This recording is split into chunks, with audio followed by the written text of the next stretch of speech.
সুপ্রভাত বন্ধুরা, আশা করব তোমরা সবাই ভালো আছো। আজকের তারিখ হলো 29/6/2024। এখন সময় বাজলো সকাল 9:45। আমি যে জায়গাটা দাঁড়িয়ে আছি সেটা হচ্ছে ধর্মতলার মোড়। পশ্চিমবঙ্গের মধ্যে এবং কলকাতার মধ্যে খুবই একটি গুরুত্বপূর্ণ জায়গা এইটা। তো সেই একটা ছবি সকালবেলা তোমাদের সামনে আমি তুলে ধরার চেষ্টা করছি। এটা হলো ধর্মতলার মোড়, খুবই একটি গুরুত্বপূর্ণ এবং ব্যস্ততম মোড়। আশা করছি ভিডিওটা তোমাদের ভালো লাগবে। ভালো লাগলে চ্যানেলটা লাইক শেয়ার সাবস্ক্রাইব করবে, এইটুকু আশা রইল তোমাদের কাছে। তো এরকম সব সুন্দর সুন্দর ভিডিও নিয়ে আমি আসবো তোমাদের কাছে, তোমরা আমার পাশে থাকবে, এইটুকু আমি আশা রাখলাম। সবার জন্য শুভ কামনা রইল আমার পক্ষ থেকে। আজকের দিনটা এবং আগামী দিনগুলো আরও আনন্দময় হয়ে উঠুক, এইটুকু আমি ভগবানের কাছে প্রার্থনা রাখলাম এবং সবার জন্য সুস্বাস্থ্য কামনা করলাম। তো তোমাদের আমি দেখাবার চেষ্টা করছি ধর্মতলার মোড়।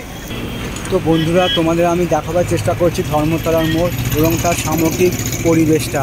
তো এরকম সব সুন্দর সুন্দর ভিডিও নিয়ে আমি আসবো তোমাদের কাছে, তোমরা আমার পাশে থাকবে, এইটুকু আমি আশা রাখলাম। ভিডিওটা ভালো লাগলে অবশ্যই তোমরা মন্তব্য করে জানাবে কেমন লাগলো, এবং আমি যতটা সম্ভব পারবো ভিডিওটা ভালো করার চেষ্টা করব। আমি চলে এসেছি পায়ে হেঁটে, টালিগঞ্জ থেকে পায়ে হেঁটে ধর্মতলা তোমাদের জন্য ভিডিও বানাতে। আমি পায়ে হাঁটতে ভালোবাসি এবং সাইকেল চালাতেও ভালোবাসি। তো তোমাদের জন্য এই ভিডিওগুলো বানানো। তো সবার জন্য শুভ কামনা রইল আমার পক্ষ থেকে।